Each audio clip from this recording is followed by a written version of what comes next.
I don't know what it means for President Trump to say we might make a deal with Iran. There's no deal to make unless the deal, of course, is to allow the Ayatollah to still be alive when he leaves.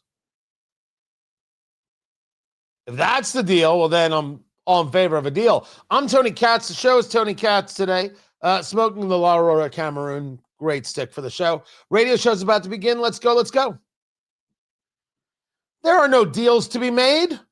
Not with the Ayatollah. Not for a second. There's no deal to be made with this terrorist. Maybe the deal is you get to leave Iran alive while you rot forever in a jail cell, or Moscow, which I wouldn't even know how you would describe the difference at this stage of the game.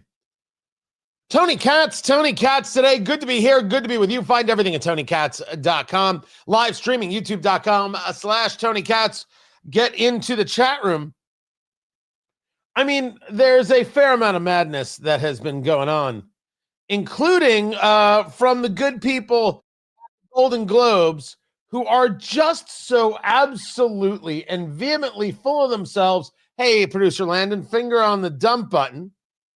10 years ago, since then we've had COVID. I believe we're a dictatorship now. And you schmuck. In what dictatorship, Judd? Director Judd Apatow, do you get to put on a tux, go to an event, and say without any prompting from a government official, I believe we're in a dictatorship now? A lot of stupidity.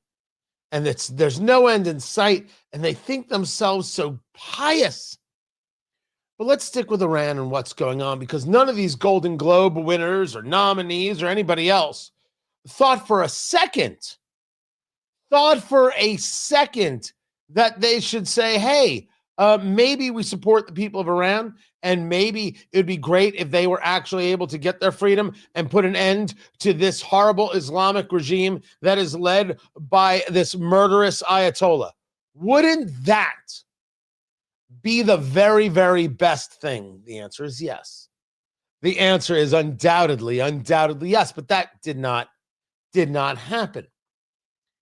Right now in Iran, you have potentially 10,000 detained, more than 500 dead. Now, these are still the numbers. I did some checking before the show began, and we're still in this idea of 500. I have to assume that the number of dead is more than 500. And I have to assume the numbers of those who have been taken by the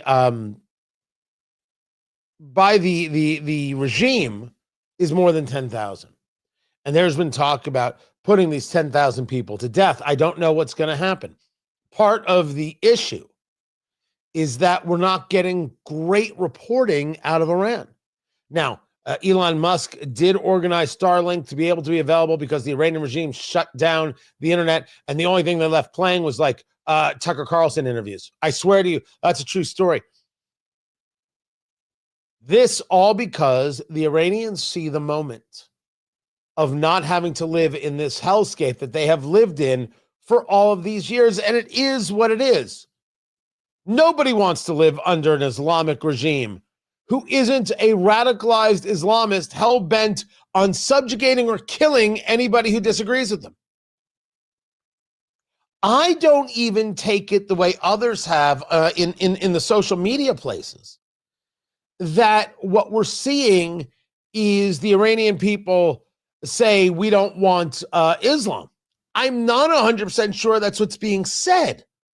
What they're saying is we don't want the regime. We don't want the control. We want to have our lives back. We want to be able to engage in trade. We want to end the sanctions. Dear Lord, we want a better life. And this guy can't give it. We live in hell. 1,900 people executed because what? They showed their hair. Women showed their hair. By the way, where are the feminists in Hollywood to support these women who are being abused? The women of Iran are taking photos of the Ayatollah, lighting them on fire and lighting their cigarettes. It's so freaking hot. I don't even know what to say. That, by the way, that's the calendar. Hot Iranian chicks smoking cigarettes is the calendar Iranian chicks for freedom. Just 12 months of Iranian chicks lighting their cigarettes? Yes. More of that, please. They are more brave than any of these liberal women in Hollywood who think that they're brave. Bravery is a woman in Iran lighting a cigarette with a picture of the Ayatollah, not Wanda Sykes. Wanda, you're not brave. You've never been brave. No, I shouldn't say never, because I don't know your total history, but compared to these women in Iran, you're not brave. You want to yell at ICE agents for the death of Renee Good? She blocked traffic, she didn't listen to officers, and she rammed one. She didn't think about her 6-year-old. Nobody wanted her dead, but let's put some blame where it belongs, Wanda. What else did Wanda Sykes say at the Golden Globes? People are upset that a queer black woman was taking the job of 2 mediocre white guys. It's not even funny. It's not even funny. And who cares that you're gay? Those days are over. Maybe someone cared 20 years ago. No one cares today. The only thing they do when they see you is wonder, does she still have a career? Really? Huh? You think she'd love the country that says you can be black and gay and still have a career and make millions? But I guess not for Wanda Sykes. The women of Iran are brave, Wanda. You're not. The people are close. Now, we've been through this before. We have been through before that they have gone down this road. An attempt to secure their freedom. And it has not been successful. It has gotten close and then gone nowhere. And part of the issue has been the total lack of support that has existed from American leadership. That seems to have changed. You've got Marco Rubio, the Secretary of State. You have President Trump, who have come out to say in social media posts that they support the people of Iran and that they want the Iranians to be free, and we are going to support them. I'm overjoyed to see it. It's about time that we have seen it. And it makes a huge difference. That's why when President Trump was going through this thing of making a deal with the Iranians, I'm not sure what he means. Because there's no deal that can be made that keeps the Ayatollah and the regime in power that could satisfy. Just so we're all clear, that doesn't work. That dog won't hunt. The regime has to go, and this can be taken into a bit of a larger context. And my conversation with Noah Rothman last week, I got a couple of really good responses to that from you guys, and I appreciate it. And if I was to surmise, it would be, regime change doesn't always happen all at once. It was a legitimate argument, a valuable argument, that what we see is in the taking of Maduro is nothing more than a step one. There could be a step 2 and a step 3 that leads to the eradication of the full Maduro regime, because the regime is not just one person. It's all the connective tissue. And you still have, what was her name? Delcy Rodriguez, and others in power who can't be in power if you want the Venezuelans to have a better life. Right? And then you'll get comments like this one. That's because you're a short-sighted, I think they meant sighted, even though they spelled it wrong, stupid idiot. You're not in the White House knowing what's going on like President Trump. Wake up, honey, get your head out of your, oh my. Oh, I don't think you could say that on radio. You think it's wrong for me to say out loud that the president should never make a deal with the Ayatollah that allows the Ayatollah to stay in power? I think that is more than acceptable to do. Because President Trump is a transactional guy. Here, allow me to educate you. Now, I'm only hoping, wait, is your name Yeah, I only hope that you're a woman so you can accuse me of mansplaining, because that's exactly what I'm doing. I'm a man, and I explain things. President Trump is already trying to work out deals with Venezuela, and they'll sell the oil here, and they'll do this over there, and $100 billion in investments coming from oil companies. President Trump is a very transactional guy. I don't say that as a negative. I'm fully aware of what it is that I voted for 3 times. So settle yourself down, Connie. And being a transactional guy, he sees, all right, I got rid of the threat. Now I'm able to make a deal here. That's good enough. That's his methodology. What I believe that we should be doing is making sure he is fully aware that that methodology has to include the removal of the Maduro regime to get a better end result long term. I don't think there's anything wrong with me being part of the people saying that. Only a weirdo would think, nope, you can't say anything. You just got to let Trump cook. What are you talking about? Oh, you didn't serve in the military. You're not allowed to say anything. What kind of ridiculousness? No deal can be made with the Ayatollah that doesn't involve the Ayatollah giving up power in Iran and the people actually engaging in an election and allowing themselves to be free of this Islamist yoke. I said it. I meant it. My name's Tony Katz, and I don't really care if other people are happy with it. Agree, disagree, engage. But you think there's anything that can be done, any deal that can be made that keeps the Ayatollah in power? And my fear is with Trump, anything is possible. The 2 rules of Trumpism are as follows. The first rule of Trumpism is Trump wins. The second rule of Trumpism is that a deal can always be made as long as it adheres to the first rule of Trumpism. Why would anyone argue these points with me? I understand the limitations of the president, and therefore I want to be somebody who pushes for a larger scale conversation to push him to doing even more.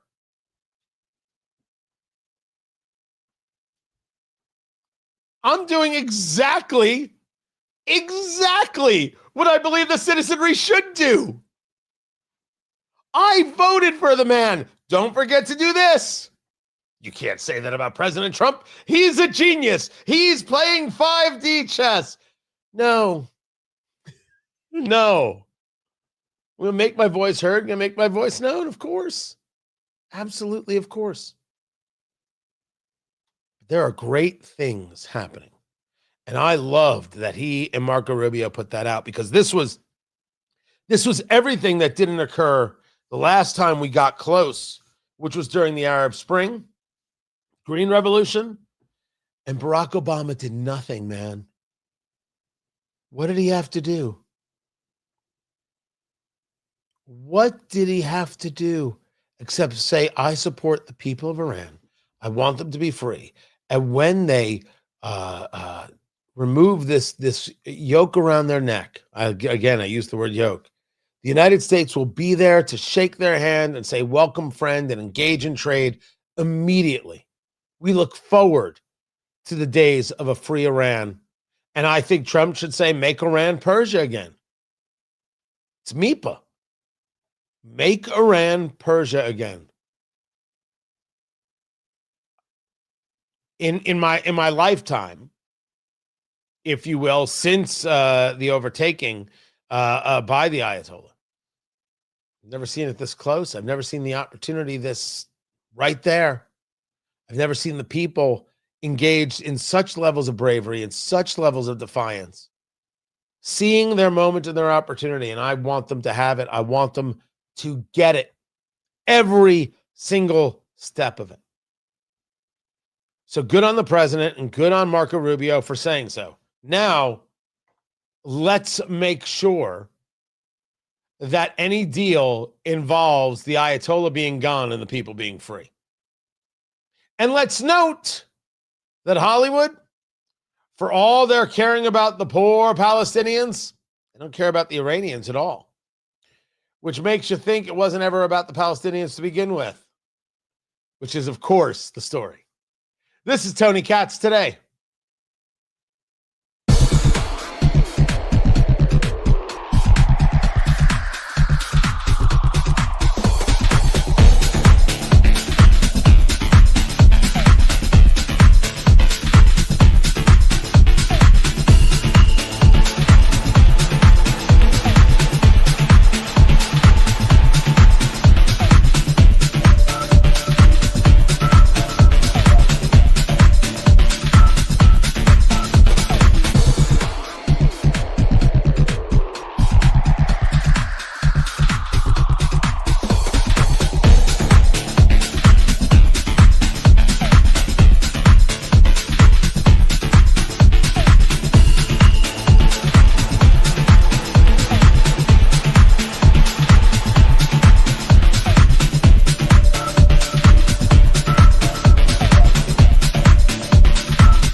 Welcome back, Tony Katz. Tony Katz today. I just realized my banner is out of place. I'll fix it later. I'm not getting up right now. Good to be with you guys. Absolutely. A pleasure to be here. A patriarch is a patriot sugar daddy. Do you? Oh, look at that. Look at that funny thing right there. Oh, hilarious. I love that. We get it. We get it. You're all about gay rights, but nothing is more insulting than making a gay joke. Gotcha. No. You just proved how smart you are. Oh my gosh, your comment got deleted. How did that happen?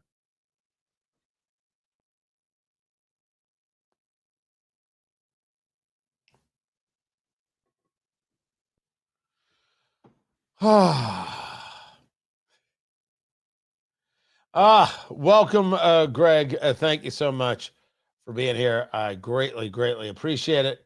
And hello, are you in Hawaii? Is that what's going on? Are you in Hawaii right now? Can I say something that's weird? I don't have I'm usually able to add the comments to the stream, but that's missing. I don't know why. That capability is missing, so I'm so sorry. I can't do that.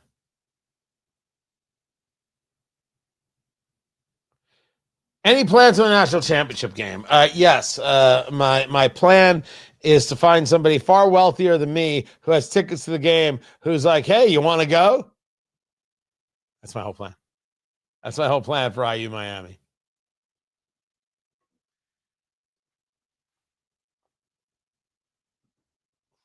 So in addition to the story out of Iran, you have the United States involved in strikes in Syria. Tony Katz today. This is about the relationship that we are further developing with Syria, which is, of course, a relationship of convenience because the new leadership of Syria that pushed out Bashar al-Assad, not great people. It was the Druze community, D-R-U-Z-E, that turned to the Israelis and said, please annex our land or let us in. We can't live under this. We're going to get destroyed. This real world that we live in, these relationships that we're seeing, this is about the eradication of ISIS, because those now in charge, regardless of that they may have come from these ISIS Al-Qaeda worlds, they don't want any part of this, and they certainly didn't want any part of Bashar al-Assad and his murderous regime, a guy who gassed his own people. And when Hezbollah got ripped asunder by the Israelis in that pager attack, and it became clear that they were unable to focus and therefore they couldn't get paid, and therefore these Hezbollah fighters were like, well, listen, I'm only doing it for the money and I'm only doing it for the life. Get out of here. I'm gone. That's when Assad realized it was over and he had to flee to Moscow. And that's why it was so easy for these rebel groups to take over. These groups now having put together a leadership, a guy who had actually been in the White House.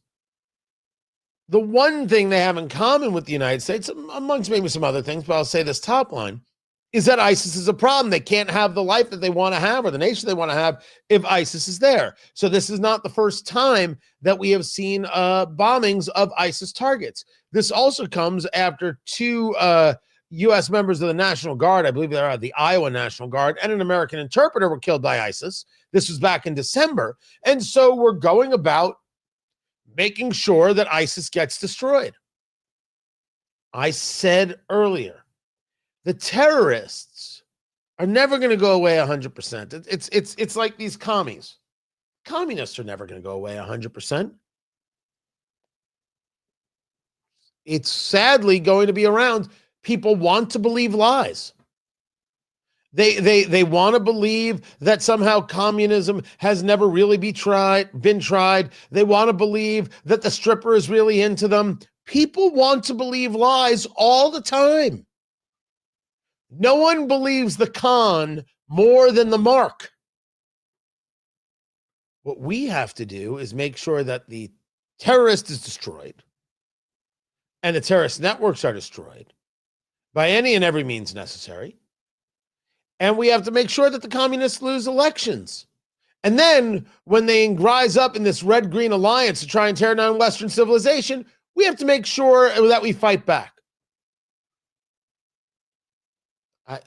This is going to lead us into the ICE protests and how Ilhan Omar, the congresswoman from Minneapolis, via Somalia, she is on the side of ISIS destruction. She's not on the side of America. She's not on the side of safety and security. What kind of person is this? What kind of person is this? What is it that we have done to our own nation? We're not talking about disagreements. We know what we're talking about. We're talking about somebody who despises what it is we are. Now, as for the strikes in Syria, no issue with them. I again wonder how the MAGA faithful feel. Because for a guy who is about no forever wars, he's done some punching with that military. And now you're hearing that members of Congress don't even think the president should be able to do any of it without their approval. There's a difference between war and an action. What Congress is trying to say is somehow this president doesn't have authority. But I believe that the law and the precedents are on his side. Troops in Venezuela, that would be different. But so far, this is Congress trying to shut down the chief, the commander-in-chief. I'm Tony Katz. Uh-oh. Look at this. Look at this. Keep bootlicking. No, no, no. You're getting it all wrong.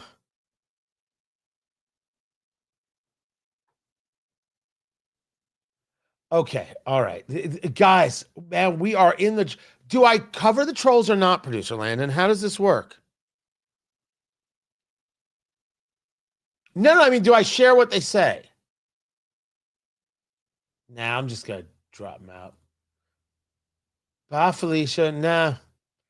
Nah, so there's sometimes you use it because it's great as a jumping off point, but after a while, it's just like you just complaining and nah.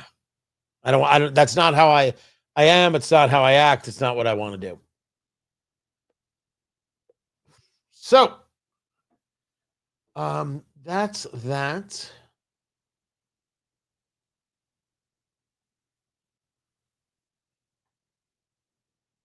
We got to talk about the Fed chair being indicted. Yeah, I was going to do something on the left and Hamas. I think I'm going to do Fed chair now. Is that all right? You guys don't care. You're cool with it. All right, so.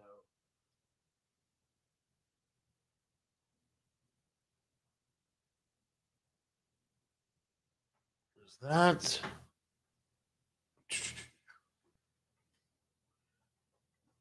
I'm erasing a whiteboard. There's a whiteboard, right? You can't. Now, I'm not trying to be racist. It just happens to be white.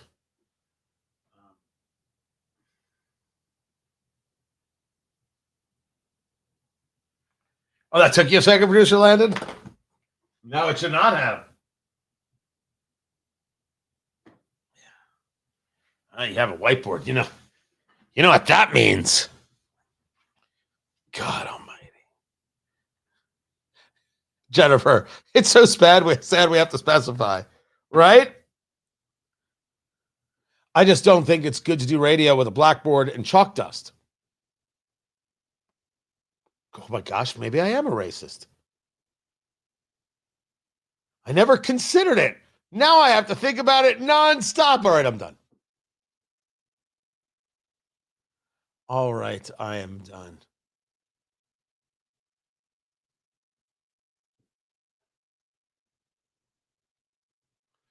Let's see what else we've got going on. I don't think I've got anybody. I don't have anything from Trump or Caroline Levitt or anybody else today. Supreme Court is, oh, they heard it this morning, right?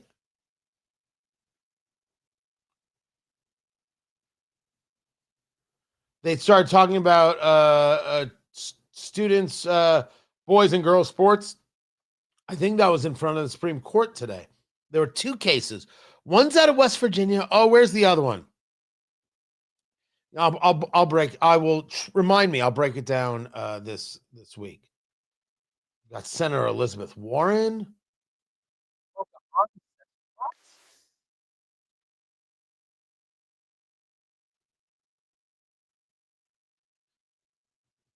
Oh yeah. Oh yeah.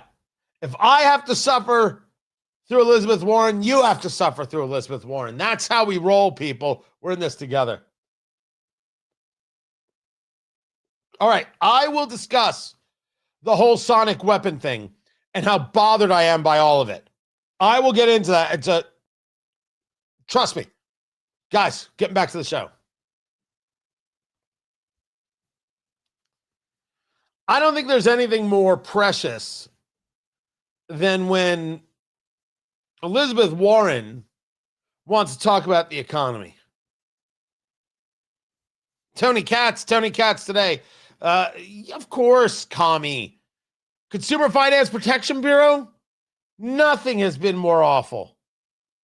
But she decided that today was going to be a good day to have a press conference about the economy, and her argument, Donald Trump is really starting to sweat it. Hello, somebody got a question? Do you think Republicans and Democrats can come together to form a healthcare plan? It's up to the Republicans. Democrats have made clear we want to lower healthcare costs for Americans. Republicans passed a law last July that raised those costs for Americans, and so far they've refused to back off that. So, as the Republicans, we're still in this fight all the way. The biggest problem that Republicans have with healthcare is that they have no response to Obamacare, and 16 years later, they still don't have a response. They have failed in every single way on this subject. And it does look like they have simply given up and said, okay, Obamacare is here to stay. Because if it's not Obamacare, it's going to move the left into, well, we need full universal health care, which is where they're going to move anyway. And in order for us to engage some level of rationality, we have to rip Obamacare out by the roots. It doesn't work. It costs too much. And these subsidies are madness. Yes, the House voted for 3-year subsidies. 17 Republicans went over with the Democrats to do so because all elections are local and they're trying to win. And Republicans didn't give them another plan. This was, and I think it's rightfully said, as a failure by Speaker Johnson. I don't think Speaker Johnson has been bad at the job. He took it reticently. There was nobody else who wanted it, nobody else who was going to get the votes. I mean, I should take it back. There are definitely people who wanted it. They weren't going to get the votes. And Johnson gets it, and he has been good at it. I would argue better than the expectations. I don't argue that he's better at it than Kevin McCarthy. I still say, all these years later, that getting rid of Kevin McCarthy did absolutely nothing. Absolutely, positively nothing. None of us are better off. Nothing was done smarter. Matt Gaetz being out of Congress is far better than not having Kevin McCarthy as the speaker. Just so we're all clear. And I know some people disagree with me about that, and that's fine.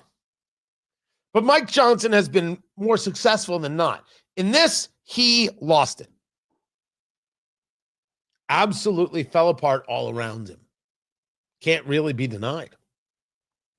But that's the issue with healthcare. But what else was it that Elizabeth Warren wanted to say?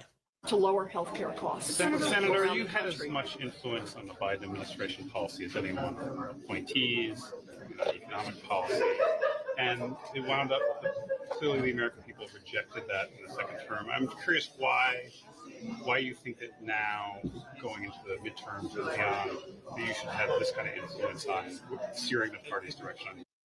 It's an interesting question. You had a bunch of influence on Joe Biden. You were all about which appointees here, there, and everywhere. And America said, kiss off. Well, why do you think you should have a voice now? I don't see it that way at all. Donald Trump stood up and said every day for a year, I will lower costs on day one. That is the promise he made. People like Lena Khan in the Biden administration were fighting that fight. And what the American people want to see us do is deliver. Now, it is undoubtedly true what the American people want to see is you deliver. We want lower costs. Absolutely true. And Trump did say he would do it on day one. Now, the problem with saying that is people are going to say, oh, it's been one day. Things aren't lower. Look what you did. Right? That's the issue. Of course, it's irrational from them. I'm not saying no. I am saying instead of some sloganeering platitude, you could have phrased it differently. Now, there's another way to look at this. Who cares what she says? He won, and everything's being worked on. I will say it again for the people in the cheap seats. There are still economic issues out there, and they are real.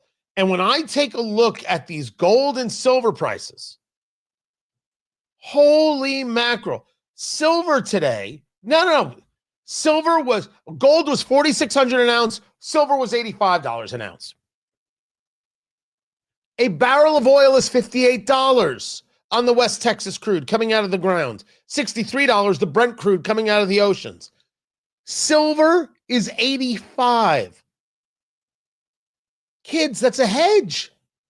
There are still people who do not feel that this economy is in a good spot. And the market was super weird today because the DOJ has filed charges against Jerome Powell, the chairman of the Federal Reserve. And you're like, what did he do? What did he steal? Nothing. Nothing. The issue here is that they were doing a renovation of a building. And it's like $2.5 billion over, was it $2.5 billion over the estimate? Double check me there, producer Landon. I think it's 2.5 2.5. Throw it in the chat room if you would. $2.5 billion in overruns. You're like, what's going on here? This is the waste, fraud, and abuse. Even what we're looking at regarding Minneapolis, you know where this all starts in terms of getting people paying attention to this? Doge. Doge was the right idea. Doge needs to come back. It needs to be stronger. It needs to be codified as law, and it has to happen today. And I don't care if it's Elon doing it or somebody else. This is the way. It's the same thing with Trump talking to defense contractors and saying, what the hell is this with the overruns? You tell us it's going to be ready in 3 years. 3 years comes, you're like, oh, we need another year and a half. Why are we paying you? Who said you could do this? And government being government, they go, well, I guess it's going to take them another year and a half. Here's some more checks. Why do I oppose a government-run society as opposed to a people-run society? Why do I oppose government being in all things and instead favor capitalism in the markets? Because competition means things get done on time, and competition is good. Competition is valuable. Competition makes our life better. And government doesn't have competition, and therefore they don't care. And you know this every time you've been at the DMV, which is really weird because I live in Indiana. And one of the things that Governor Mitch Daniels did a great number of years ago was revamp it's the Bureau of Motor Vehicles here. It's the BMV, which is still hard for me to get used to after like a dozen years. And what you get is a super efficient system. It's unbelievable.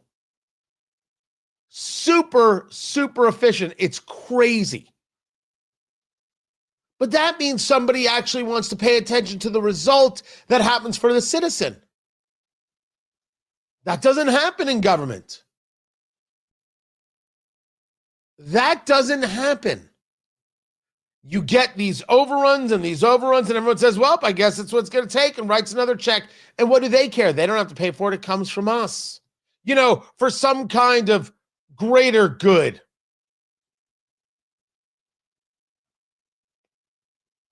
Find the fraud, find the fraudsters, and get rid of people who aren't necessary in government business, and start dealing with these contractors the way you would in the private sector. Produce results or you're gone. I love that. But this lawsuit against Jerome Powell,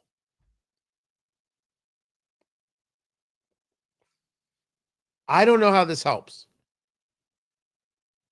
Because Jerome Powell is now out there making statements that this is all because I won't do Trump's bidding and I won't lower the interest rates. And he's just angry with me. That's the entirety of it. Powell even put out a statement where he looks rather sleepy, talking about it. On Friday, the Department of Justice served the Federal Reserve with grand jury subpoenas, threatening a criminal indictment related to my testimony before the Senate Banking Committee last June. That testimony concerned in part a multi-year project to renovate historic Federal Reserve office buildings. I have deep respect for the rule of law and for accountability in our democracy. No one, certainly not the chair of the Federal Reserve, is above the law. But this unprecedented action should be seen in the broader context of the administration's threats and ongoing pressure. This new threat is not about my testimony last June or about the renovation of the Federal Reserve buildings. It is not about Congress's oversight role. The Fed, through testimony and other public disclosures, made every effort to keep Congress informed about the renovation project. Those are pretexts. The threat of criminal charges is a consequence of the Federal Reserve setting interest rates based on our best assessment of what will serve the public, rather than following the preferences of the president. Now, there are two things here. First, the overruns, $2.5 billion. Producer Landon, double check, $2.5 billion.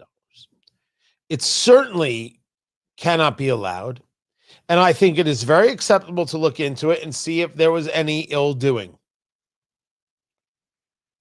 As a matter of course, I don't think this works out well. I don't think there's an electoral winner in here. I don't think it really moves people in the midterms. And I'm very focused on this right now. You guys know we've got the event coming up that is going to be January 24th.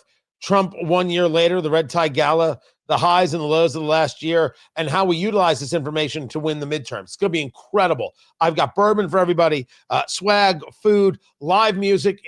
Everyone's dressing fancy, doing the red tie. So you could do tux and gown. You could do cocktail tie or suit. Just wear pants.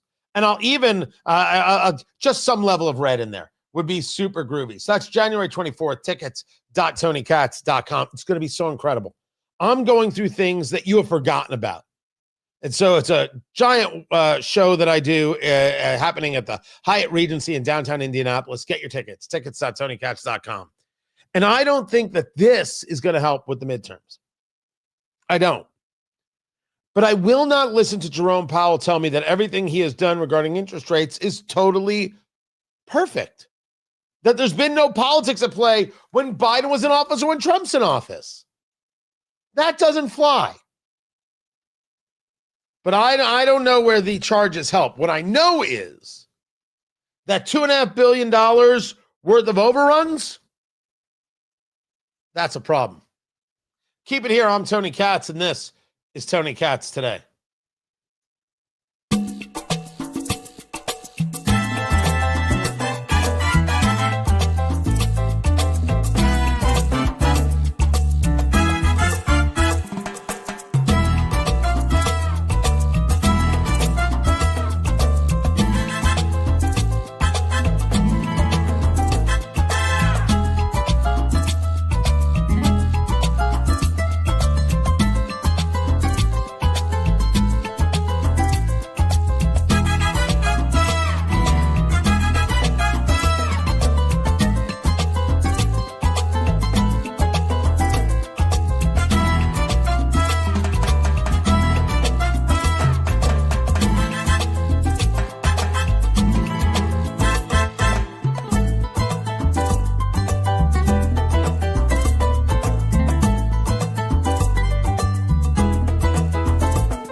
Back.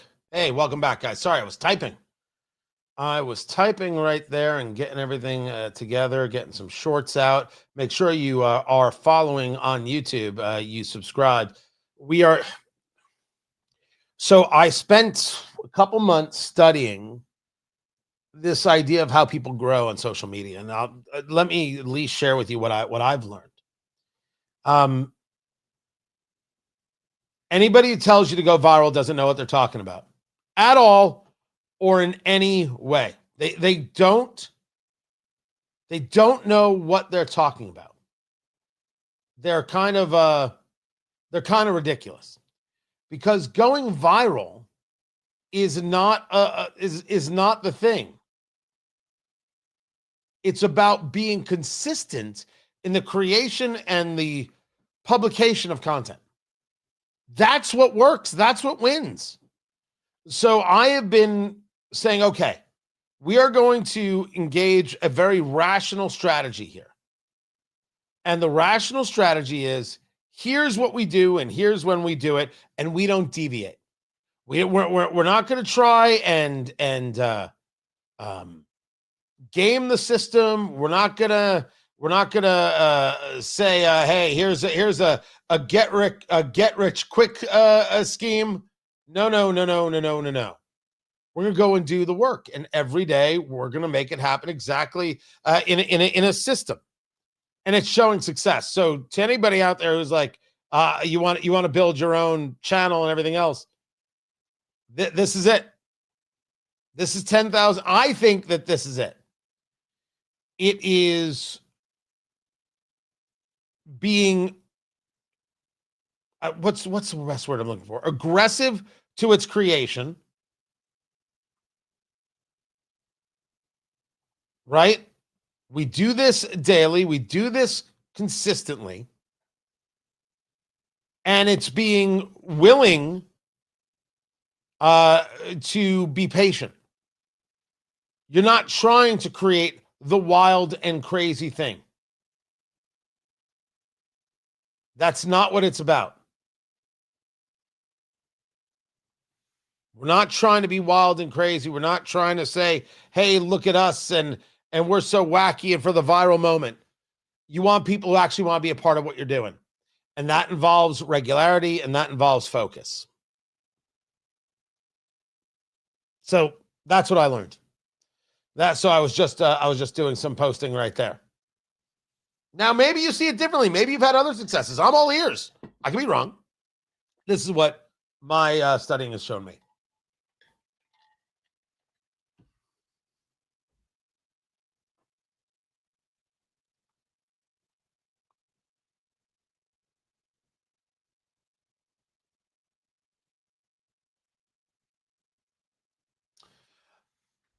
I'm here to tell you that when I saw Caroline Levitt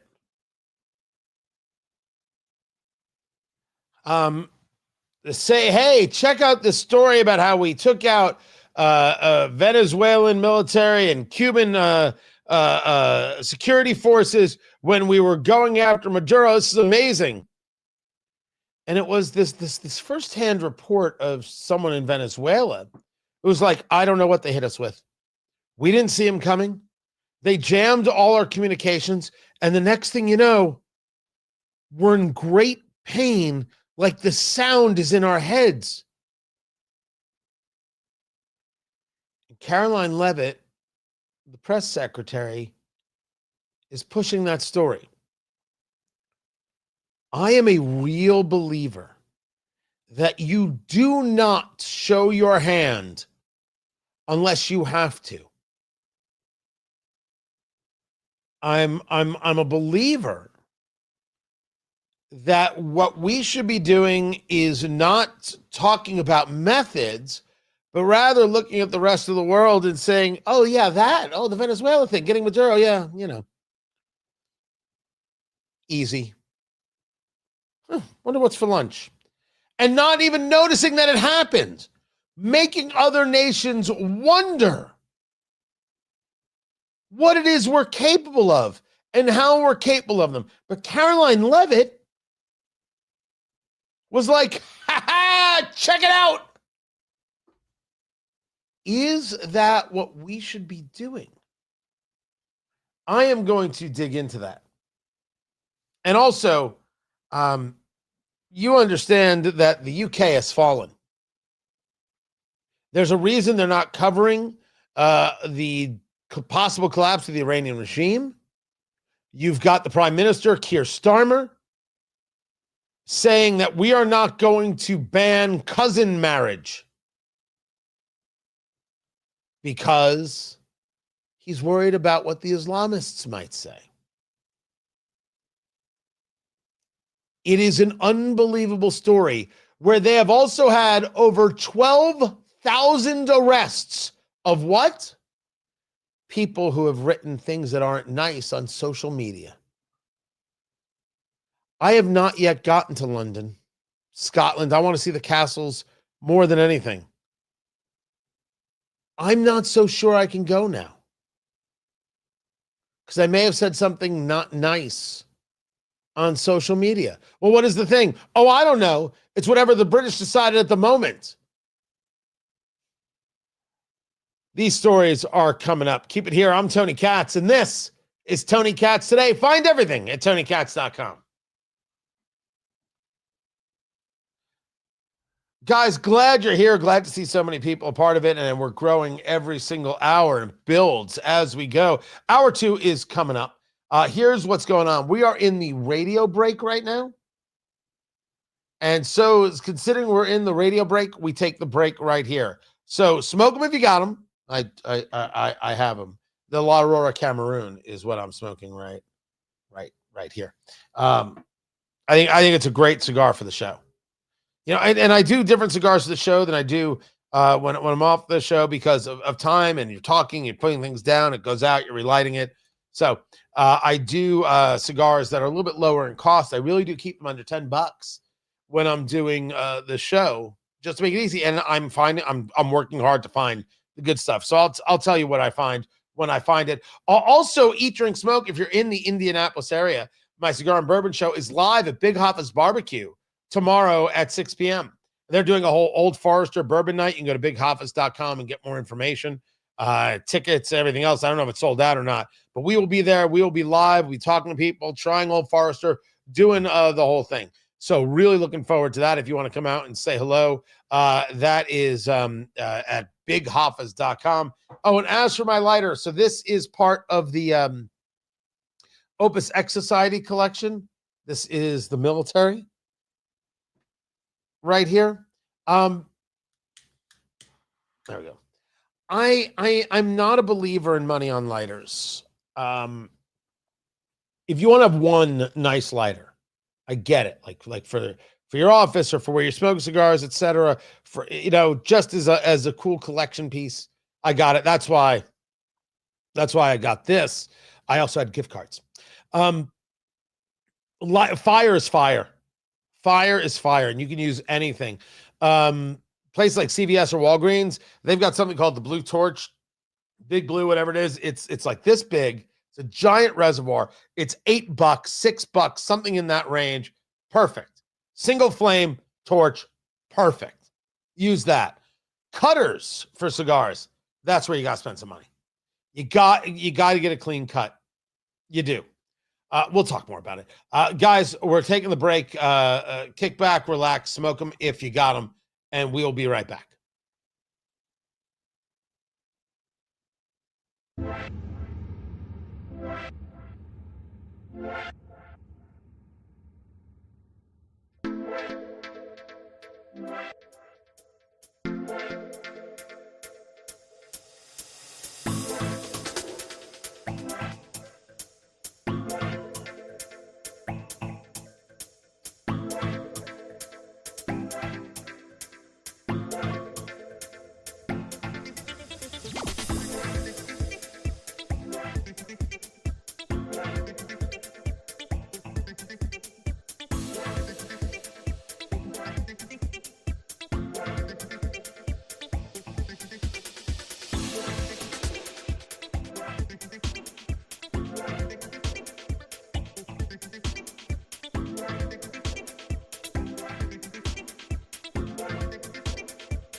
Welcome back, everybody. Tony Katz. Tony Katz today. Good to be here. Good to be with you.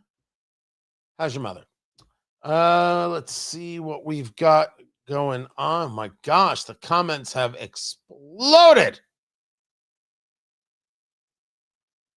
Good to see all of that. My music choice was unapproved. The salsa's better. Is that it? Is that what we got? Okay. I will remember that for next time. Oh yeah. You're gonna get some Sunny Hostin. You're gonna get some Sunny Hostin. You're gonna get some Ilhan Omar. Gosh, I feel for you. I know it's rude. It's just rude and it's wrong, but it's happening. It is absolutely happening. I've got this from Caroline Levitt, and then this. Get rid of that. I'll keep that. Latest on Iran.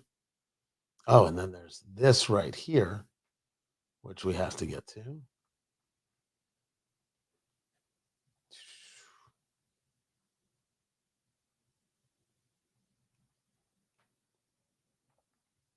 Just getting some stuff together, guys. I apologize. So we're coming back to the show.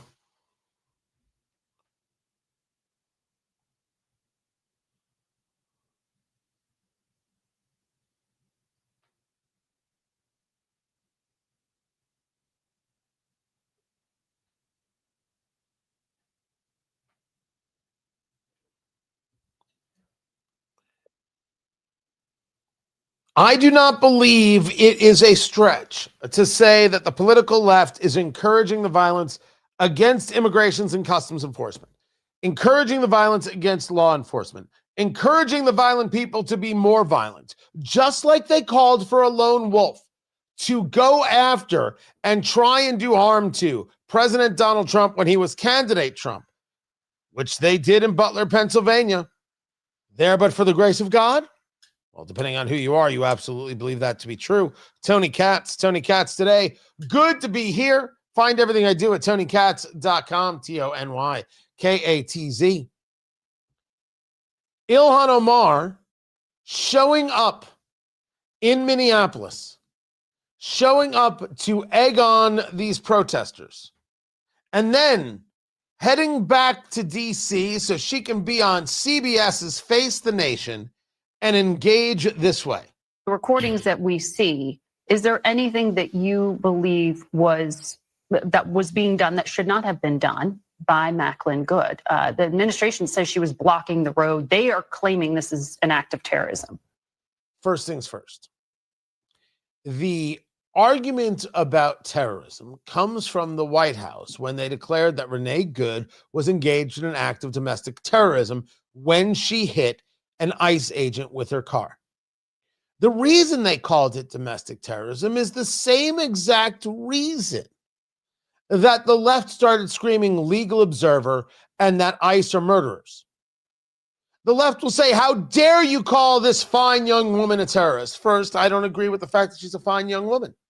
You told me that George Floyd was a fine young man. He wasn't. You told me that, what was the name of the guy in Ferguson? Brown was his last name? Fine young man? No, he wasn't. He attacked a cop, broke a cop's orbital socket, was known as a thief. Wasn't a fine young man, and charged at police when he was shot and killed. When people said, what? Hands up, don't shoot. They lied. They immediately created a narrative, trying gaining control of the situation to paint the subject as it wasn't. George Floyd, look at this cop that killed him. I have no respect for Derek Chauvin, the police officer, former police officer. I think his actions that day were despicable. But Derek Chauvin didn't kill George Floyd. The drugs in George Floyd's system killed George Floyd. That's what happened. Don't get angry with me for being factual and being honest. The call immediately to call Renee, Renee Good, a domestic terrorist, was about pushing back against narrative. You don't get to call her some legal observer, this mother and everything else. She was part of a group, and she was interested in disrupting ICE activities. She trailed ICE everywhere. She was blocking traffic, did not listen when told to move out of the roadway, did not exit the car when she was told to, and then moved forward before turning right and struck an ICE agent. All of these things were preventable if she had just prevented them. Can't be denied. Cannot be denied. So this question asked of Margaret Brennan to Representative Ilhan Omar. She's so kind and so loving in her questions. Here's the answer we get from the Congresswoman. Yeah, Renee Nicole Good, as you hear her say, she's not mad. She's sitting in her car. Stop it. Stop it. What Representative Omar is referring to is that there's body cam footage of her in her car where she's smugly saying, I'm not mad, I'm not angry. And then her partner's like, why don't you go have lunch, big boy? She's not mad. She's not angry. It doesn't matter that she said that. It matters what she was doing. And what she was doing was engaging in violence. Tony, it's not violence to block the roads. Yes, it is. Of course it is. Of course it's a violent act to block the roads. Of course it's a violent act to destroy art. These no war for oil people who throw soup and paint on art and then glue themselves to the walls. Of course it's an act of violence. Every rational person knows that it's an act of violence. When people block the road and keep others from traveling down the street, keep ambulances from getting to hospitals, it's an act of violence that's doing that. And as I've said before, the people who glue themselves to the roads or the people who glue themselves to the walls, why are we helping them? You glued yourself to the wall. That's where you're going to die. You glued yourself to the roadway. All right, so it'll be bumpy for 2 or 3 days, but eventually it'll smooth right out. What? These people want to show me how committed they are. I think we should help them see that through. Or these people are totally full of crap and they know that we're going to adhere to the social contract even though they don't. And we're going to stop the traffic and we're going to, after hours, safely escort them off. And then we're going to help them, unglue themselves from the roadway or the wall. Absolutely not. We're in a museum. And if somebody glues themselves to the wall, I believe they become an art piece. And we should build an enclosure around them with a window in it so we can slowly watch them die like it's the real life version of the movie Seven. But there's no IV. You eventually run out of water. And I want to build the enclosure because who needs the smell? I don't know how they're going to go to the bathroom. I don't know how they're going to take a shower. That's not my problem. You glue yourself to the wall in my museum, I got to profit off that thing. So I build the enclosure around you and you slowly die. We also soundproof the thing because the last thing we want to do is hear your screams. And you say to me, Tony, how dare you? They glued themselves to the wall. And you think that I have to be the good, kind, decent person while they destroy art. ISIS destroys art. ISIS destroys history. Do you have any idea what I think we should do to people who destroy art? I know it freaks somebody out, many people out. Conservative who likes art, damn straight. I love it. We need more. And art that actually means something, art that actually tells a story. One of the things that I'm loving about Trump right now is that he wants to bring about more of these kinds of great works. And he wants to put in, I think he wants to do an arch, like the Arc de Triomphe. And I believe they wanted to call it the Arc de Trump, which I am totally opposed to. All this naming after yourself is just super weird and super creepy. And he's just wrong. And he's just wrong. I don't want to hear it. I don't want people saying, oh, Tony, you just can't help. We can name things for him afterwards. You don't name things for yourself. That's third world dictator, African nation freak show. I want no part of it. But if you want to start putting up designs that are in the neoclassical style, I'm all in favor. Art that actually means something, as opposed to the nothingness and the nihilism of the left. Oh yeah, absolutely, I'm in favor of it. 1,000% in favor of it. You glue yourself to the wall, you're an art piece. You destroy art, we destroy you. If I'm ever in a museum and someone throws something at an artwork, there's nothing that's going to stop me. Nothing. That's how obscene it is. And no society should allow the art to be destroyed.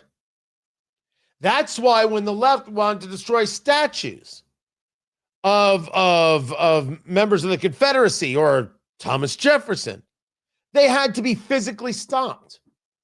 We could argue that maybe we don't need the statue of Robert E. Lee. But we can't erase the history of America, even if some of it was ugly. And we should be able to be people who have enough nuance to say, well, this person over here, this person in history, they were about being able to control their own destiny. And this person was about slavery. We should know this about these people and maybe see them differently. But pulling down statues, that stuff deserves a pushback and a fight. Defacing statues, 100 years in jail. One strike, 100 years in jail. But let's get back to Ilhan Omar, who wants to tell you that everything ICE did was wrong and everything this woman did is just fine. Peacefully waving cars to get by.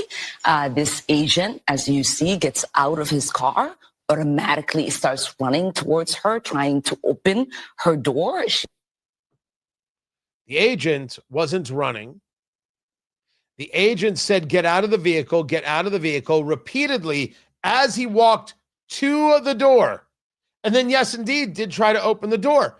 Now, here's where Representative Ilhan Omar, this is where it all falls apart if it hasn't already. She feels scared. She tries to turn the wheel away. And then you see the other officer who can clearly see the car is moving, move towards the front of the car, which if they are saying that he has 10 years on service and is trained, he should know that you shouldn't be trying to get in front of a moving car. And so it's the agent's fault for being in front of the car. Ladies and gentlemen, there it is. Nothing is the fault of Renee Good. Everything is the fault of ICE. That is the position of the political left, and that is the position of Ilhan Omar, who is supportive, aggressively supportive of dismissing ICE, aggressively supportive of pushing back against ICE, aggressively supportive or extremely supportive of being confrontational with ICE. This is who she is.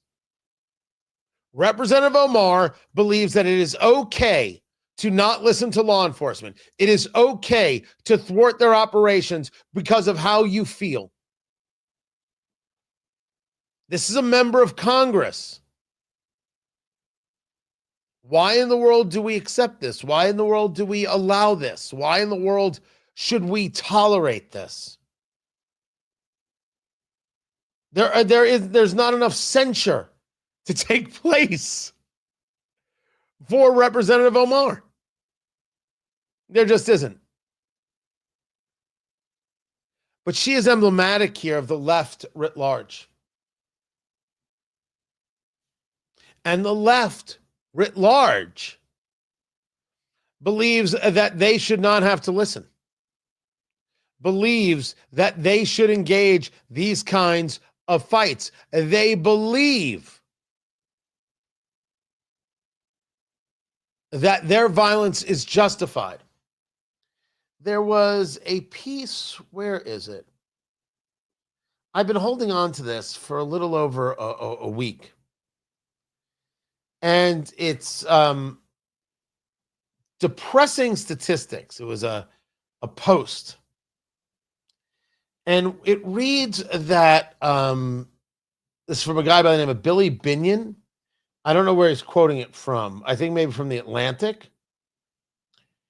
Similarly, 41% of Democratic college students would not support a Republican-run business, 37% would not be friends with a Republican, and 30% would not work for one. And Republicans thinking about Democrats, 7%, 5%, and 7%. Yeah. This goes along with the line that Democrats feel that it is okay to engage in violence with the political right, with law enforcement, because they've decided something is wrong. Now, this is going to lead us into a conversation about the horror of liberal white women. Horrible. Awful. But when you have members of Congress, members of state legislatures who favor the violence, push the violence, condone the violence, and then try and obfuscate from what really happened, what kind of society do you think you can have? And it's a reminder that Election Day is November 3rd, 2026, and these people cannot be allowed to win. They can't run a country, they can't run a society, and they want to aggressively hurt the people they disagree with. You can't allow them to be in power. I'm Tony Katz.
Welcome back, everybody. Tony Katz today. Good to be with you. First, it's Tony Katz. I am the host of Tony Katz Today. I also host Tony Katz in the Morning News. I also host Eat, Drink, Smoke, and I also host Your Mom on Tuesdays. Welcome to the show. Glad you're here. Let's see, who's next? Who is next? No way this kid can swim. No chance. Well, I can swim. But I agree. No one can hold their breath quite like your mom. That's two.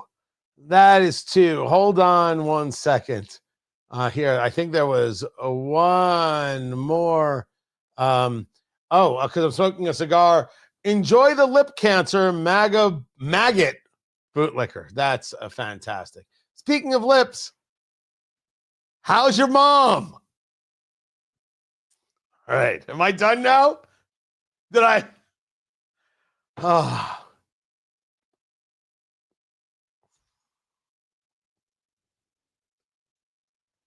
This is how they spend their day. Just giving me content. And we'll say goodbye to you. Okay, that was fun. That was nice. There we go. And we don't need you anymore. And let's see who else has to go.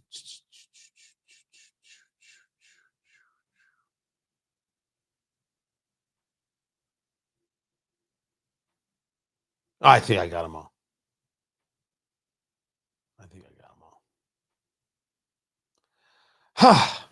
Let's see what else we got. By the way, I'm telling you right now, 24th is going to be absolutely amazing. Tickets.tonykatz.com. Trump 1 year later, the highs, the lows, how we win the midterms, the bourbon, the food, the laughs, the live music. It's going to be an incredible night. Incredible night. Tickets.tonykatz.com. Tickets.tonykatz.com. Get your tickets right now. Incredible. Are you banning alternative views? No, I'm banning schmucks. There's a difference. There is a difference there. Disagreeing with me is fine. But disagree. I hope you get lip cancer. Oh, that person's gone.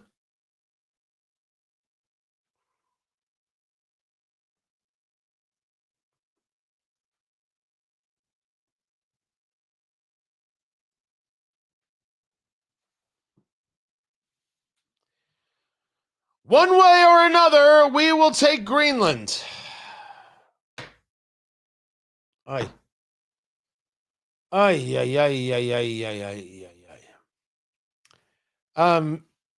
It's not one way or the other. There's a deal to be made for Greenland. There's a deal to be made to work within Greenland. We shouldn't somehow think that this is going to be some military takeover. And I don't know why people keep pushing this. Exciting times right now here at NATO, obviously, with all the issues that are going on. My belief is that this whole discussion is about the security and the defense of North America, the continent of North America, and therefore Greenland. And obviously, President Trump and his advisors do not believe that the country is properly secured. We are obviously having a lot of discussions with the Kingdom of Denmark on these topics. I do not doubt for a minute that we will be able to get to a resolution that's satisfactory to both sides. That's Matt Whitaker, the U.S. ambassador to NATO. Correct. There's a deal to be made. And I think that, as I've often said, that the saber rattling of military incursion, that's not going to be it. But if it allows for the conversation to happen, well, then I don't think that the president is opposed to that. But this is going to be a financial deal. This is going to be a relationship deal. That's what's happening. And I think it's weird when people are like, well, you can't take somebody else's land. All of history is land going from one group to another group. That's why it's so ridiculous when the left is like, America exists on stolen land. It's all stolen land. All of it. Every last piece of land is stolen land from somebody else. And if it wasn't stolen from one group to another, it was stolen from the animals that used to roam free there until we slaughtered them all and ate steaks. It's like listening to the conversation about slavery. Slavery is pure evil. You would think, listening to the left, that only the United States had slaves. Only those white slave owners. All peoples across society either owned slaves or were slaves. And black people had slaves, and Hispanic people had slaves, and Asian people had slaves. It is ugly, but true. And history doesn't stop being history because some people don't want to acknowledge it or somehow think Howard Zinn had something to say. Greenland is important. Greenland is a conversation, and absolutely there will be a deal made because there's reality. The Danes are going to come to the table with a deal. What does that deal look like? I don't know. The Europeans are going to say, no, we're going to block you from this. This has been a conversation for a long time, and now it's here. But it isn't going to be militarily. And I would oppose it with everything in me. And Whitaker, he handled himself very well there. This is Tony Katz today. Yes. And by the way, welcome to the show, man. Just because someone disagrees with the truth doesn't change it. Correct. Absolutely accurate. 1,000%. Let me see what else.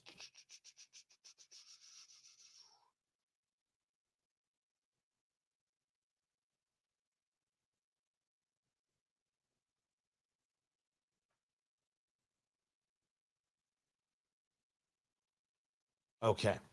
So I've got Keir Starmer, right? I've got that story to do. I've got this story. I might just throw this all in three more things. Chavez de Remer. I've got this. Get rid of that. Let me swear. Where is Goodell showed up to Hammond?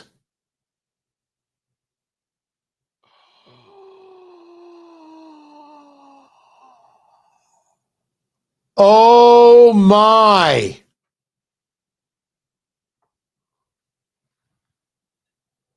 Wow.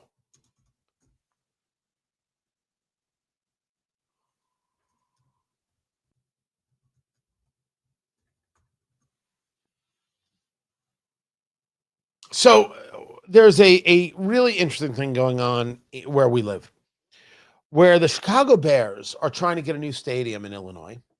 And Cook County and some surrounding areas are like, yeah, we don't want to give you this, that, or the other. The Bears have said, we'll build the stadium. We just need, whether it's the tax incentive or whatever else is need, and they'll build it. And Illinois said, well, yeah, it's not on the docket for this year. We're not talking about it. Enter Indiana. So Northwest Indiana is a place that the first congressional district is Democrat. It's a place that has suffered for years with a lack of growth. Gary, Indiana, especially, but the surrounding, a place called Hammond, and there have been real efforts there. They've been really trying. Well, the Bears are now looking at putting a stadium right there. They'll build the stadium. What they want from Indiana is the connectivity, the infrastructure to make this happen. And Indiana is saying, oh yeah, we're in. Now, maybe the Indianapolis Colts aren't thrilled with this, but it would still be a central time zone city. So therefore, a central time zone team. It would still be Chicago's team. It would just be in Indiana where the team would save hundreds of millions of dollars in taxes. So much so that I assume that every single player would now purchase a home somewhere in Indiana and therefore claim that they are Indiana residents and save so much on their taxes. So this is something that we should pursue. We don't have to build a stadium, which I would be opposed to. We're just talking about like off ramps and interchanges and parking lots. And yeah, absolutely. The story is that Roger Goodell, commissioner of the NFL, was in Northwest Indiana today looking at sites.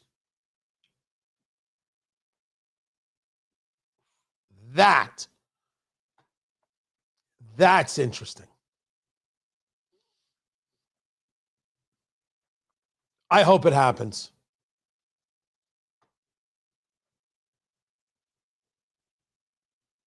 Nothing would make me happier than seeing Illinois lose this team. I think they'd still be the Chicago Bears.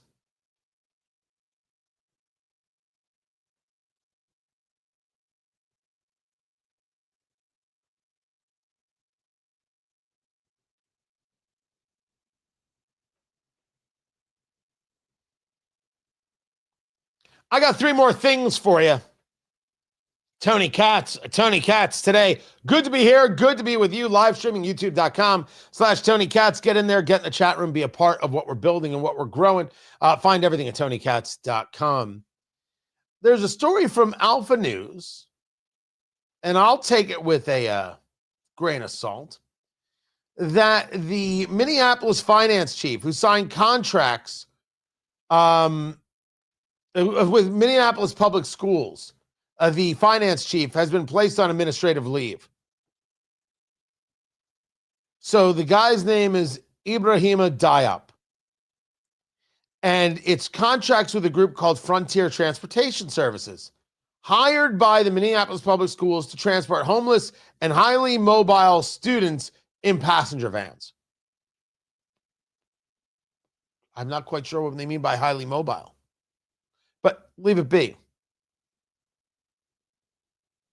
So one of the things they're saying is that some of the transportation companies that are under contract with the district were filmed dropping off children at the Quality Learning Center. You know this from the Nick Shirley videos, the original story by City Journal about how all this money is going to these daycares that don't have any children. And it's a huge scam, millions, if not billions of dollars. And it's not just in Minneapolis. We're seeing this in Ohio, Washington State, other places. We're seeing this everywhere. So what is being learned is that the transportation services company seems to be connected with 2 individuals who were charged in Arizona with submitting over $2.5 million of fake medical trip invoices. So how did this company get a contract with the Minneapolis Public Schools?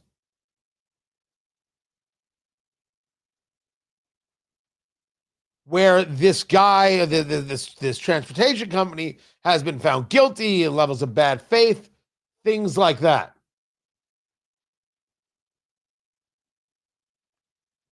This guy, the finance guy for Minneapolis Public Schools, signed off on a contract for this transportation company, increases of $1 million, $1.5 million, and $500,000 in recent years. The contracts require school board approval.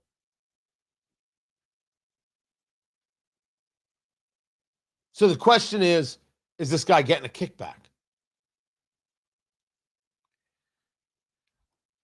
I am clearly not clever enough to be a criminal. I'm not brazen enough to be a criminal.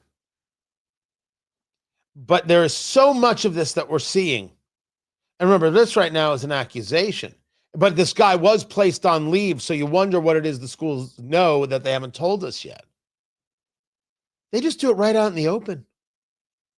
And then one of the reasons they do it right out in the open is because they feel that you'll never come after them. And as they stated, if you disagree with us, if you don't sign off on these things, we'll just call you racists. And there's nothing the leftist fears more than being called a racist. Then there's the story of the Labor Secretary, Lori Chavez DeRemer, who is being accused of having an inappropriate relationship with a subordinate. This, according to the New York Post. And I love the fact that they refer to her lover as a paramour. Oh, such a great word. Paramour. That the lover has been at least 3 times to her DC apartment and twice to her hotel room while traveling. Normally, it'd be like, so she has a boyfriend or a girlfriend or whatever. What do we care? The paramour is allegedly a subordinate, an employee. In a world of Me Too, well, that's a problem. She's accused of drinking in her office during the workday. Now, wait a second. That's a crime? You can't drink in your office? Oh, sorry, just taking a sip. Excuse me. Refreshing. It's a Diet Coke. Settle down. And she's committed travel fraud by having her chief of staff and deputy chief of staff make up official trips to destinations where Chavez DeRemer can spend time with family or friends on the taxpayer dime. Now, I don't know how Trump would react to DeRemer having a relationship with somebody who's a subordinate. I don't know. But if you remember in the first term, the Secretary of Health and Human Services was a man by the name of Tom Price, congressman from Georgia. Tom Price, a very, very good guy, a very smart guy, a doctor, could explain Obamacare well, was the kind of guy you wanted to be engaged in these conversations. And Tom Price started taking trips on the government dime. I think there was some kind of redo of the office, but taking trips on government dime for his private need. And Trump said, you have to go. He didn't put up with that for a second. If that theory, that philosophy still holds true, and this is accurate, she's gone. The White House right now, through a spokesperson who is not Caroline Leavitt, is calling the allegations baseless. Which brings us to Caroline Leavitt. Now, I want to say for the record, I'm not angry with her. I'm not upset with her. I have a question about something she did. Maybe you have the answer. Caroline Leavitt put out a post on the social medias. And the post read, "Stop what you are doing and read this." Okay. Stop what you're doing and read this. All right, we'll stop what we're doing and we will read just this. What is it that we're reading? It's a post from a guy by the name of Mike Netter. And the post says, this account from a Venezuelan security guard loyal to Nicolas Maduro is absolutely chilling. And when account doesn't mean a Twitter account, means the retelling of a story. Security guard. On the day of the operation, this is when the U.S. took Maduro into custody. On the day of the operation, we didn't hear anything coming. We were on guard, but suddenly our radar system shut down without any explanation.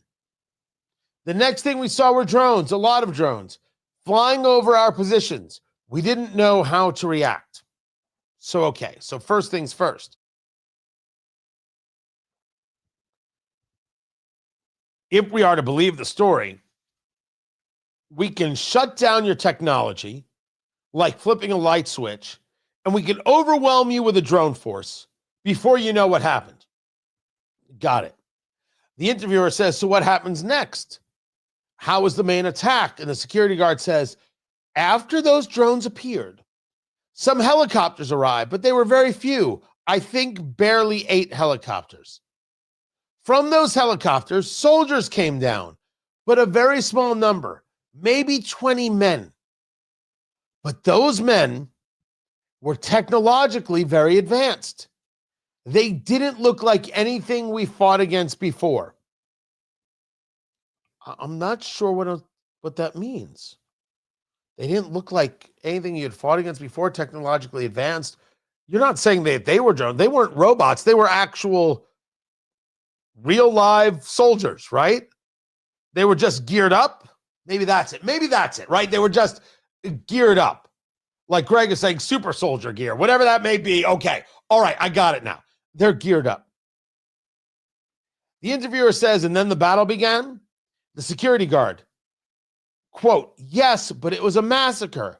We were hundreds, but we had no chance. They were shooting with such precision and speed. It seemed like each soldier was firing 300 rounds per minute. We couldn't do anything. Already I'm uncomfortable with this. And if you ask me why, it's because I don't know if I would highlight this story.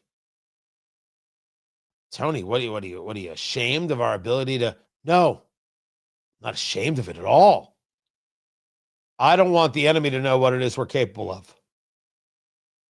I want them to experience it and live in fear for the rest of their days. It may come again. I don't want to brag about it. And this is where I start reading this and saying, why is Caroline Leavitt promoting this story? Continues. The interviewer says, interviewer says, and your own weapons, did they help? And the security guard says, no help at all, because it wasn't just the weapons. At one point, they launched something. I don't know how to describe it. It was like a very intense sound wave. Suddenly, I felt like my head was exploding from the inside. We all started bleeding from the nose. Some were vomiting blood. We fell to the ground, unable to move. And you get visions of Stranger Things if you watch the last season. This has been known for some time, that we have certain capabilities. We have the ability to send out signals that can create, whether it's radio waves, infrared, I will let experts explain that can create intense heat and disperse a crowd. We have the ability to engage a sound repeater. So if you are speaking, what happens is what you're saying comes back to you a half second later. And because of that, your brain doesn't know how to process, and you actually stop talking because you're not sure how to move next. It's fascinating. It's frightening, but it's fascinating. Why are we highlighting a story that discusses how we're able to send out or emit waves that literally drop you? Remember, this is something that we talked about that happened to U.S. soldiers in Cuba, where they were hit with sound, and it is still, many of them, mentally scarred, not okay. And we believe that came from the Chinese. The interviewer said, and your comrades, did they manage to resist? And the security guard said, no, not at all. Those 20 men without a single casualty killed hundreds of us. We had no way to compete with their technology, with their weapons. I swear I've never seen anything like it. We couldn't even stand up after that sonic weapon or whatever it was. And the interviewer asks, so do you think the rest of the region should think twice before confronting the Americans? And the guard says, without a doubt, I'm sending a warning to anyone who thinks they can fight the United States. They have no idea what they're capable of. After what I saw, I never want to be on the other side of that again. They're not to be messed with. At that moment, I questioned whether any part of the story was true or just the greatest propaganda piece I've ever read. I got to assume that it's true because I absolutely believe, like you would believe, that our capabilities are beyond comprehension. My problem is I want to keep them that way. For the Israelis, the worst part about the pager attack was being able to show the world what they're capable of, because now you know. Now, they still haven't told them what they're not capable of, but you don't show your hand unless you have to. Maybe Israel did when it came to the pager attack against Hezbollah. The United States didn't. And I don't know why we're publicizing this. I'm not embarrassed of our skill set, of our technology, of how amazing we are. I don't want to share what doesn't have to be shared, and I don't think we should highlight any part of it. But maybe this whole thing is just a psyop anyway, and I just bought into it. You tell me, what is it that I just read here? And is it something that should have been highlighted? By the way, don't get angry with me for talking about it on air. The White House press secretary already said, check this out. I'm Tony Katz, and this is Tony Katz Today.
Welcome back, Tony Katz. Tony Katz today. Good to be with you.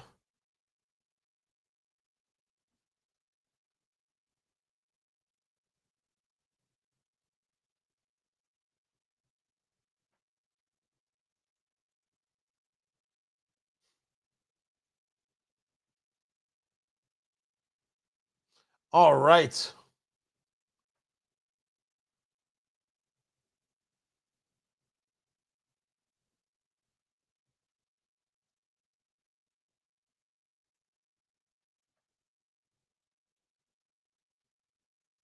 Good, and good.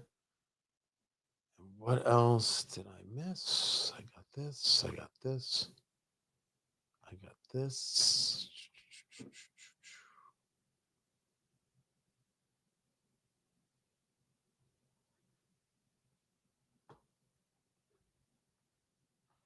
Make sure nothing's happening there.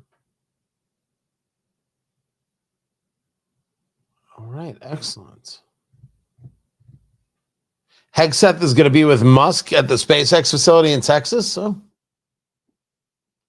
interesting.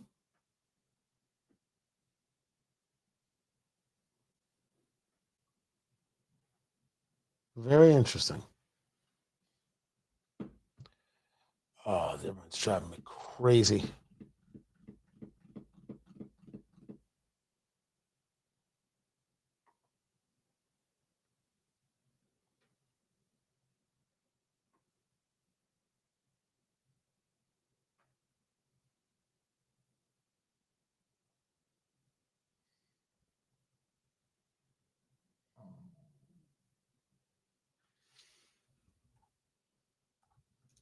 Sorry, guys.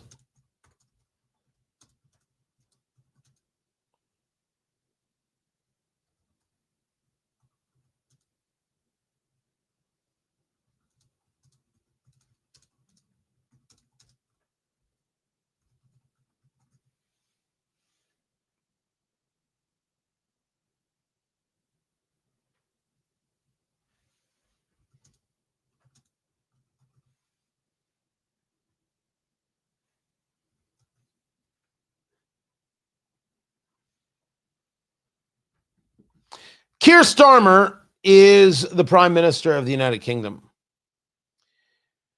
And I do hope that we are in the place where his days as Prime Minister are over and the people of Great Britain realize that you simply cannot have the liberals in power. The acquiescing to progressives, the unwillingness to stand up and fight for the future of the kingdom. This is now a constant thing taking place. Tony Katz today. Good to be with you. Find everything I do over at TonyKatz.com. And he still wants you to believe that the reason that people are coming to the UK from other nations is because of climate change. It's not the case. They're coming to the UK because you have allowed them to have excuse after excuse after excuse for coming to the nation, not melding into the nation and trying to make it something else. I think we need to look at every aspect of illegal migration, upstream, looking at the causes, which of course are often poverty, climate change, persecution. Look at the causes. I think climate change. That's just an example of his leftism. But when a piece of legislation was brought forward saying that we should not allow cousin marriage in the UK, that is not who we are. That is not a British value. But it is a value of a lot of the people who've come to the country, legally and otherwise. His party is blocking putting an end to cousin marriage. Why? He doesn't want to upset the Islamists. So who's in charge in the UK? And how should we as the United States deal with this so-called ally? I'm Tony Katz. Oh, don't worry. On the radio side, I'm going to get a lot of heat for saying so-called, but It is what it is. There's a reality at play. Can't deny it. Shouldn't deny it. I will see you guys January 24th. Get your tickets right now. Tickets.tonykatz.com. The event's fantastic. I've been working on it hours a day, making sure I've got this right, got this down pat, going through, making sure I've got the stories right, I've got the timeline right. You're going to be entertained. It's going to be a fantastic night. You're going to be like, my God, that was worth it. It's going to be spectacular. And the bourbon and the food and everything else, just terrific. Just great. Tickets.tonykatz.com. I hope to see you there. Get your tickets before they're sold out. Tickets.tonykatz.com. Don't forget to subscribe as well. Oh, no. I'm not picking up a TV. The screens are already there. Oh, yeah. No. I'm not picking up nothing. All healed from the surgery. Feeling good. Back to at least being able to lift things. Oh, no. I'm not moving anything. Thank you, though. Appreciate that. Don't forget to subscribe. Go to TonyKatz.com. And right here on the YouTube channel, make sure you subscribe here as well. I appreciate you, and I will catch you tomorrow. You guys be good now. Take care.